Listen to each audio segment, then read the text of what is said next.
Bonjour, mesdames et messieurs. Comment allez-vous? Bien, j'espère. C'est Maël Combina au carré, principal animateur de la plateforme Le Son de Vie ou du projet Le Son de Vie. Projet, mesdames et messieurs, qui vise à travers un sujet de réflexion à vous permettre d'accéder à un meilleur rayonnement intérieur ou extérieur ou encore vers une meilleure conception des choses.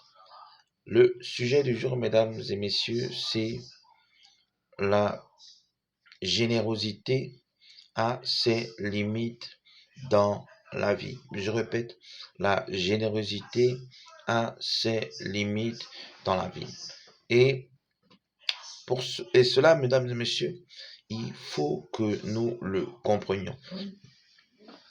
Beaucoup de personnes aujourd'hui sont parfois dans une situation, se retrouvent parfois dans des situations embarrassantes, tout simplement parce qu'ils pensent que la générosité, mesdames et messieurs, dans la vie est partagée.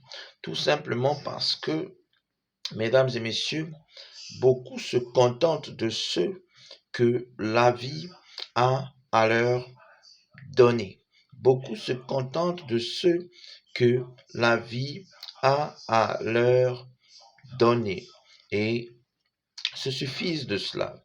Je ne dis pas, mesdames et messieurs, que se contenter de ce que la vie a à nous donner est une mauvaise chose.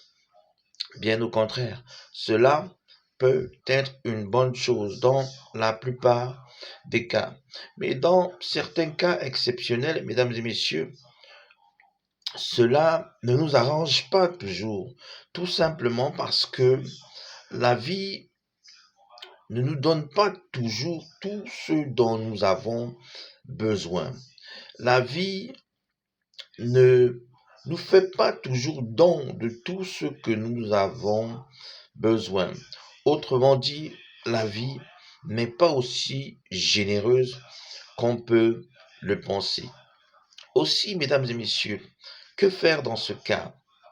Si la vie ne nous donne pas toujours ce que nous avons besoin, si nous sommes, nous retrouvons souvent dans l'incapacité, n'est-ce pas, au-delà de prendre ce que la vie a à nous donner, de nous offrir ce que la vie peut nous proposer de mieux.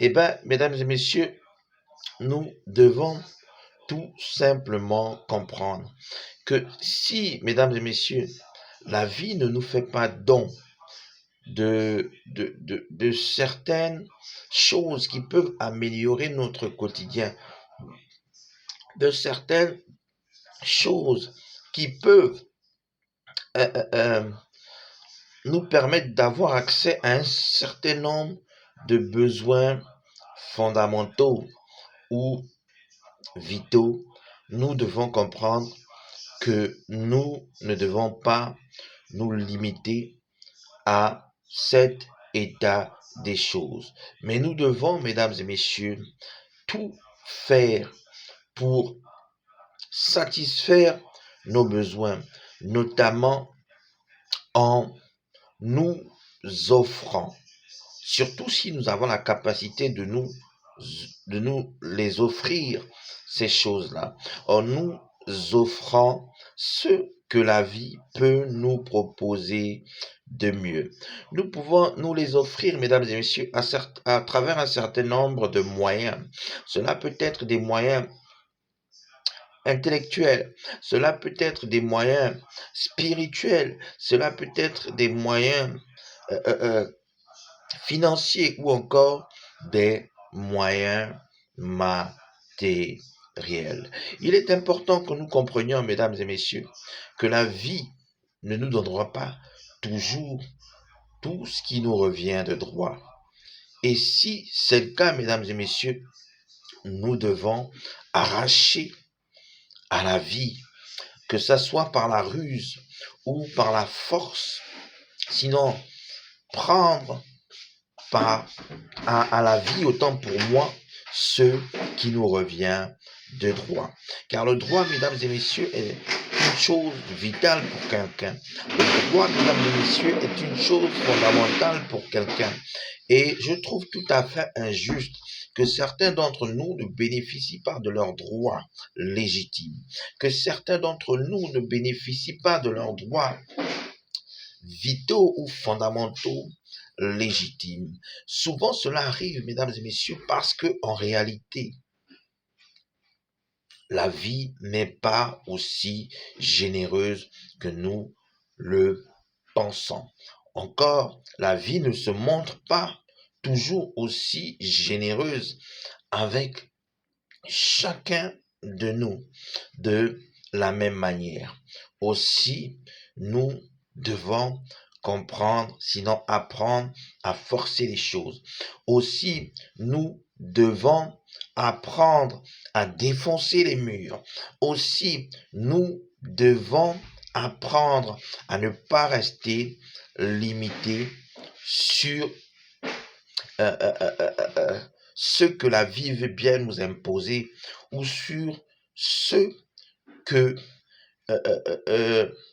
plusieurs personnes tout au long de la vie de notre lignée ont eu l'occasion de vivre. Ce n'est pas parce que, mesdames et messieurs, votre arrière-grand-parent ait été esclave que vous devez accepter d'être esclave aujourd'hui. Ce n'est pas parce que, mesdames et messieurs, que votre arrière-grand-parent était sujet d'un roi que vous devez accepter également de vous contenter de vivre dans l'assujettissement aujourd'hui. Les choses, vous devez comprendre, mesdames et messieurs, que dans la vie, les choses évoluent, que dans la vie, les choses évoluent naturellement. Et si la vie ne nous se montre pas généreuse avec nous, nous devons apprendre ou lui apprendre à se montrer davantage généreuse avec nous, surtout lorsque nous avons l'intime conviction que nous avons le droit de réclamer ce qui nous revient de droit. Sur ce, je vous invite à aller méditer là-dessus et à nous retrouver pour un prochain sujet de réflexion sur votre page leçon de vie. Allez, bye et à la prochaine, mais surtout que Dieu vous bénisse.